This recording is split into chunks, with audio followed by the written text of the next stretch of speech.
म्हणले की दादा माझ्या नवऱ्याला पुणे जिल्हा मध्यवर्ती सहकारी बँकेने निलंबित केलं.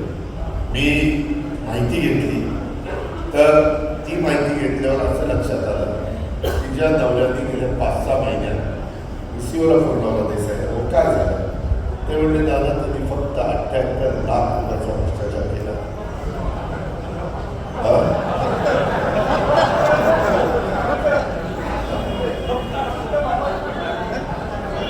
यात बारामतीकरांना कोटीची सवय झाली कारण ही रस्ता किती लांब तरी सुद्धा किती इतक्या कोटीचा आहे, मला किती तितक्या कोटीचा आहे, म्हणून फक्त 78 लाख रुपयाचा भ्रष्टाचार केल्यावर मी तुला तरी कळते का त्यांनी ज्यांच्या नावावर पैसे उचलले त्यांना माहितीच नाही. सेविंगला पैसे काढून त्यांच्या नावावर उचलले आणि त्याच्या सातबारावर दिले जातात.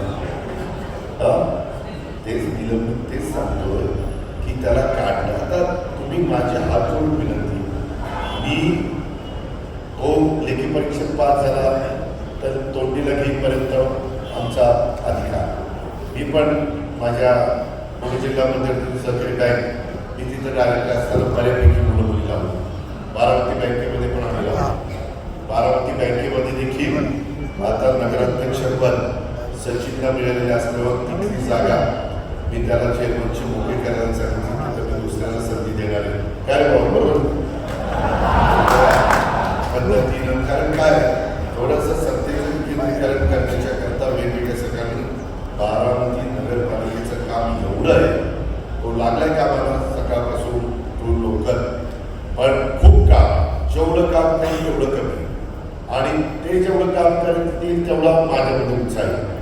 नगरपालिकेच्या नगरसेवकांनी चांगल्या कामाला सपोर्ट केला पाहिजे. चुकीचं होत असेल तर एकदा आमचा नगराध्यक्ष चुकीचं करणार नाही, आमचा उपनगराध्यक्ष चुकीचं करणार नाही किंवा आमच्या सीओला पण आम्ही चुकीचं होऊन देणार, चीफ ऑफिसरला होऊन देणार नाही. पण यदा कदाचित कुठं काही गडबड झाली तर ते लक्षात आल्याला आम्ही थांबू.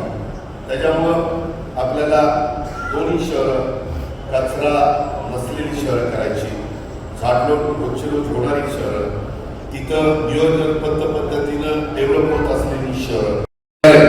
आणि पालखी तर आपली चोपट काकाची पालखी तिकडे येते, 10 एकर पालखी तळाला जागा ठेवतोय, तिथं पालखी तळ ही जागा आरक्षण पालखी तळ म्हणजे आज नाही उद्या काही वर्षांनी पालखी तळाच्या जागा जर दुसऱ्या कामाकरता केल्या तर आपल्या वारकऱ्यांनी थांबायचं कुठं, इमारती झाल्या तर.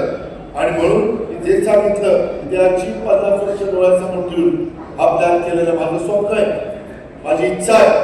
मी माझ्या सभेत पण सांगितलं होतं की उद्याच्या 5 वर्षांनी नगरपंचायतीची निवडणूक पुन्हा येईल, त्यावेळेस महाराष्ट्रात जेवढ्या नगरपंचायती आहेत त्याच्यात नंबर 1 ची नगरपंचायत माळेगावची करायची. पण त्याकरता स्थानिक धनवान बदलची स्थानिक माळेगावकरांनी साथ दिली पाहिजे. गटाचं खालची पावकी वरची पावकी, या बेटातला त्या बेटातला, लाख्याच्या घरातला मागच्या घरातला, हे सगळं जरा डोक्यात काढायचं. तिथं काही लोकांनी डिवायडर करायला विरोध केला.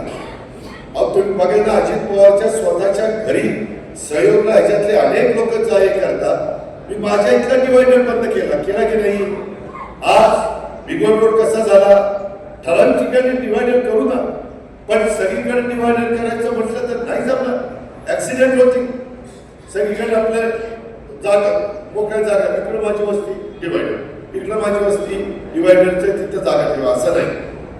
वाहतुकीची शिस्त लावण्याच्या करता ज्या नियम आहेत त्या पद्धतीनं ते होणार आहे.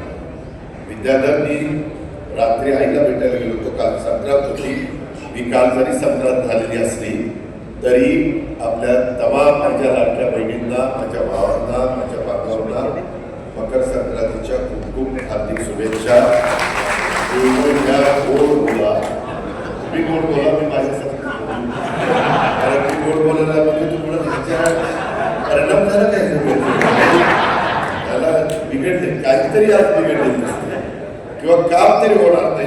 गोड बोलतो म्हणजे आपल्याला वाटेल लावतो, गमतीचा भाग आपल्या. पण मित्रांनो, आपण प्रत्येकाची सण एकमेकाचे आनंदाने साजरे करत असतो आणि त्या पद्धतीनं वेगवेगळ्या कामाच्या लाडक्या बहिणी